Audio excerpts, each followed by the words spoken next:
Ned works in a public hospital in the laundry, using folding machines with control panel, on and off, select the item to be folded. The digital literacy required is minimal, repetitive, and learnt on the job. In contrast, Ned's yearly safety training is on a computer, which makes it very difficult to do and understand.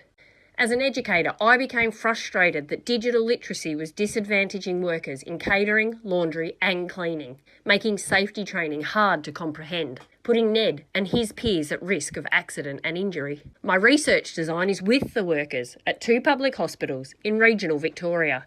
Survey, participant observation where I become the worker, and interview, using reflexive practice to understand learning and digital technology use. The goal? To align the digital literacy and safety training closely with the digital literacy used every day, improving comprehension and therefore safety at work.